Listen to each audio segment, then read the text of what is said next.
Hi everybody, my name is Billy Sheehan. You're watching me right here on guitar.com. Visit my website if you like, www.billysheehan.com, SHEEHAN. I got a new record coming out in August on Favored Nations called Compression.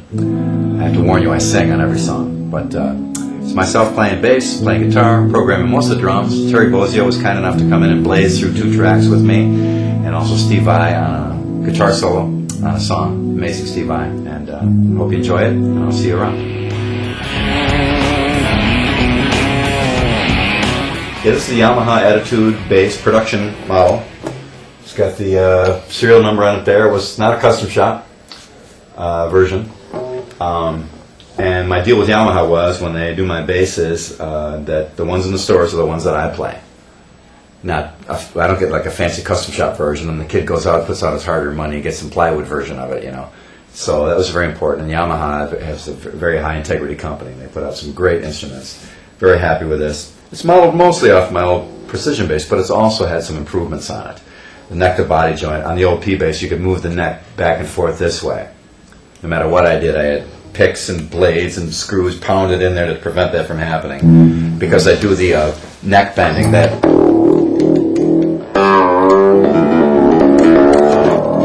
thing that would always drive that neck, move the neck in the joint all the time. So we did a whole different joint where it bolts from the back, and also there's a tongue on the neck that goes underneath this pickup, which is bolted on underneath too, so it doesn't move at all. And it still bends quite a bit, almost like a whammy bar, but I've never broken one yet. So I push on it pretty hard too. And it's got a couple extra things. The little thing here is called a fat finger. It's a little weight, just a solid hunk of brass you can put on there with a thumb screw, made by Groove Tubes. That's a little more mass to the neck. I'm into big, heavy, thunderous basses because they just sustain forever, and there's a lot of light basses with little thin necks, and people are afraid because their hands are small that they need a thin neck. But if you actually step back and look, the thickness of your neck has nothing to do with your reach. I mean, the guy I mentioned earlier, Joe, who started me playing bass, plays 6-string bass, full width Yamaha TRB bass that I got him. Little guy, was about 5'6", maybe 5'4", little small hands, all over the place, you know. And I almost never have to do this move. Rarely do I have to do that in a song. So that your reach is, if it's more than 3 frets, you're ahead of the game. But you don't need much more than that. So a lot of people get afraid of a big fat neck. So on this bass, I had them do the fattest neck that they let me do on it, so they know they can still sell some of them. And then I put this on there as a little bit of an additional weight. Some of the early times in the studio, I'd clamp a vice grip onto the headstock, just for an extra mass. And it also has the D tuner on it, which is the drop down to a low D, which is super essential, especially the fact that it's not a 5-string or 6-string bass. Get the low notes easier. And I did one other fancy thing on this bass that I added on my own, which is the fancy lights, which are Sims in London. They do this on instruments. I came in, they had blue LEDs, and they had just come out, blue LEDs, so had just been developed over the last few years. And I said, I got to have that. So, it also has a laser pointer on it, too, so when you see an attractive young lady in the crowd, you can kind of, shooting out from the end here, you can point her out and give her your regards. Do I see some scalloping up on the neck up there? Yeah.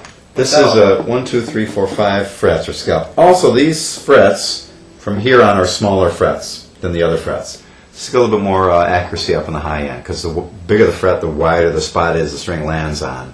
The smaller the fret, the smaller the spot, the more accurate it's going to be to the center. So I actually I did that on my old P bass, so I adapted it to this too, where the last few frets are smaller frets. And then when just to be able to get underneath that, to get that super, to get up there.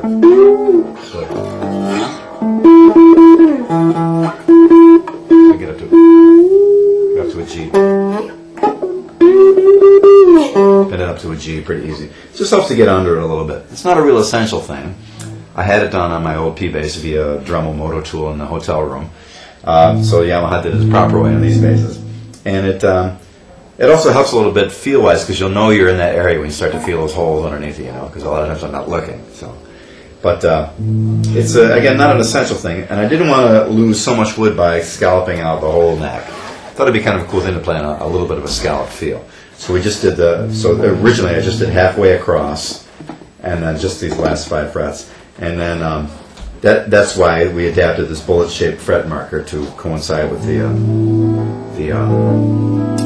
scallop all the way up and down the neck. So that's my bass. Is this your main bass? This is number 2. The main bass is getting strings put on it because we had a sweaty show, and the strings on it sound like this now because they're so. Is it also a 4-string? Yeah. So with so many people have moved up to 5 and 6, and you've stuck mostly with 4 strings. And is there a reason for that? I can get a B out of this easy. There's a B, drop down. There's a D, and there's a. So I can bend down to a B, no problem. And I also have a little octave device. If I need a more solid B, I can get it. So I can get the low note of a 5 or 6 string bass. And I'm just used to 4 strings. So on my compression record, I played a bass tuned B-E-A-D, which is the same as this bass. All strings moved over, one and a low B put on it. And I'm just used to 4 strings. I got a 6-string bass, and I used it on Just Take My Heart, Mr. Big Song. And I've used it on a few things, a couple of projects, a couple of albums, stuff like that. But I'm flying around on the neck, and it's, all the patterns, everything works the same way as it does on a 4-string, but I'm thinking, what key am I in? Because I know that's A, B. It sounds very simplified, but it's just a little bit confusing for me. And it would require me a little bit to apply a little more thought to it. And then when I'm playing and performing live, I don't really like to think at all. I like to really just kind of go off the top of my head and be in the moment, and like I said, with the audience and stuff like that. And if one more thing go, oh, wait a minute, I'll feel like I'll lose that thing there. So there may come a time when I play a 5 or 6 string regularly, but I'm used to the 4. I've never had a problem getting a note out that I would play Incantation from Steve's new record, and it's a low B. And I have an EBS octave pedal, which gives me a solid as a rock low B off of this B here, and it's overwhelming, the low notes. So there's ways to get around it. Mm-hmm. And if I would have started on 5 or 6 string, I probably would be playing that now. But I've started on 4, and 30-some years of getting used to this. I just gravitate towards the 4.